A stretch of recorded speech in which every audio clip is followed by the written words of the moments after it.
All right, today I want to talk about one of the things that's probably like really intuitive, honestly, and yet I feel like is one of the things that most people miss when it comes to preparing their resume.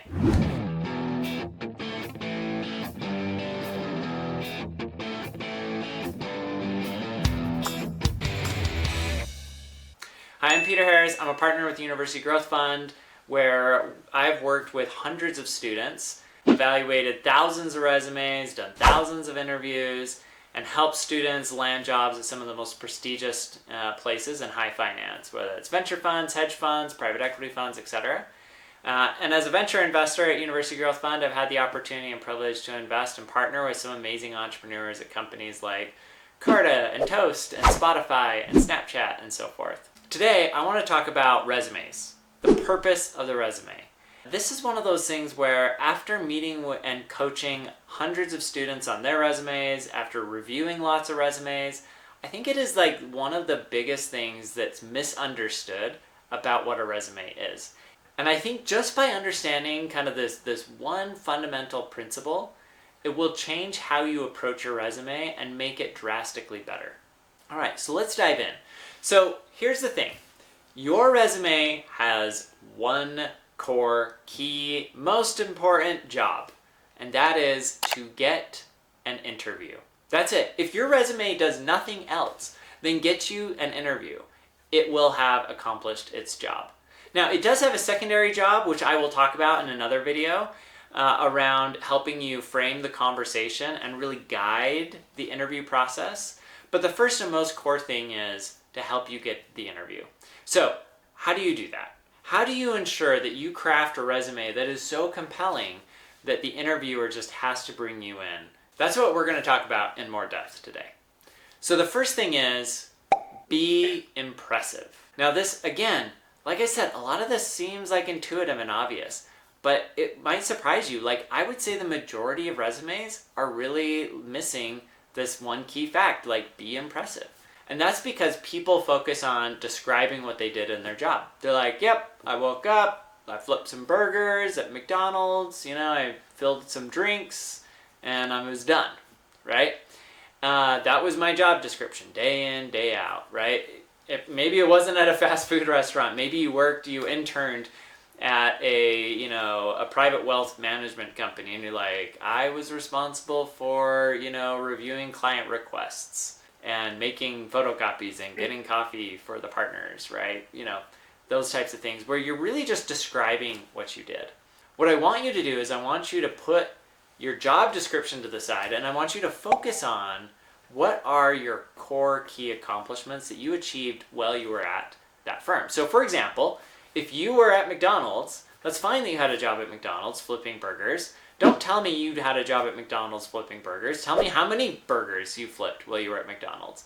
I mean, if you think about like these two examples, one is, I flipped burgers, and the other is I flipped 10,000 burgers. Which one sounds more impressive? That's what you want to go for. You want to figure out what are the things that make you sound impressive. Now, I do need to add a caveat here. Never lie, but you should totally embellish, right? Which is what I kind of did right there, right? Like, yeah, I flipped 10,000 burgers, right? That is a lot. It's going to make you sound impressive, and that's okay. And here's the thing, like, some people, what I found is that they don't have confidence in themselves to really like put themselves out there and really like take credit for the accomplishments that they had. And I just want to be the first one, if someone hasn't given you this permission, to give you the permission to be impressive, to come out with like your whole self, to say like, this is who I am, this is what I've accomplished. Because I guarantee you the other people you're competing against that will ultimately get the job, they are showing up. They are sounding impressive. They are taking responsibility and credit for their accomplishments. Sometimes like, hey, you were on a team, right? And you might like hesitate to be like, well, it was the team effort that really did it, right? But look, you were on the team. You were part of the team. You demonstrated leadership. You helped achieve those goals. You should take credit for it. Sometimes there are things where like, hey, I accomplished this one thing, but it wasn't what I did every day, day in, day out. That's okay. Everybody gets that like, you're going to do things day in, day out that aren't super impressive. That's not why people end up hiring based on like the mundane tasks you did day in, day out. They hire you based on the accomplishments you had. The times where you saw something in the mundane process and figured out a way to make it a little bit better. And maybe it is even in the mundane that you're able to describe this exceptionalism, right? Flipping burgers is mundane. Flipping 10,000 burgers is a little more impressive, a little less mundane, right? It also like attributes your ability to have some real grit to do things that are kind of boring, but being the type of person that keeps at it and gets them done anyways. The ideal here is to describe your job through your accomplishments, not the other way around. And so that is like my very first tip. And if you just did that on your resume, you would be light years ahead of the average resume that I see. But there is a level of pushing it a little too far, right? So for example, I had this one applicant and he put on his resume that he was a milkshake engineer. What? Because he was responsible for making milkshakes at this little fast food restaurant. That's probably pushing it a little too far and attributing a little bit too much to the job than actually occurred, right? I don't have a problem with you saying that, like, hey, I was in charge of making milkshakes, right? Or head of milkshakes. But when you start adding in engineer, then it starts to make you sound like you're stretching a little bit too much. Here's the thing. If you have a mundane task, focus on the things that are impressive about it, right? You showed up every day, you were on time, you worked hard, whatever your quotas were, you got good recommendations from your boss, right? You can even sometimes talk about, like, especially in your cover letter, this is a good place to talk about, like, hey, I just had to make money, right? Like, I didn't come from wealth. And so these are the reasons why I had these jobs that may not be directly applicable, but what they do demonstrate is I work really hard. I show up, I work hard, I have a good attitude, right? You might be surprised by how often that matters more than having very specific experience that an interviewer is looking for.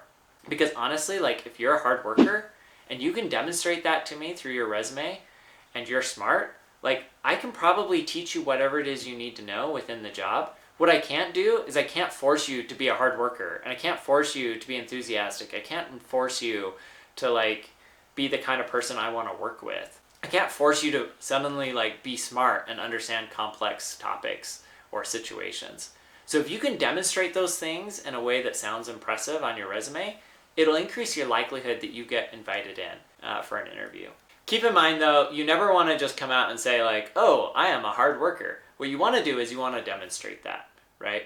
If you're able to say, hey, I always showed up for my job on time and I worked my hardest during the hours that I was there on shift, that's going to demonstrate that you are a hard worker, right? I don't care who you are. Flipping 10,000 burgers is hard, right?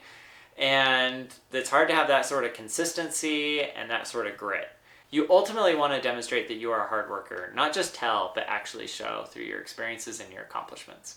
All right, the next thing I want to talk about is clickbait. Now, we're all familiar with clickbait, right? You see the ads or the articles that they entice you with just enough to make you curious that you click.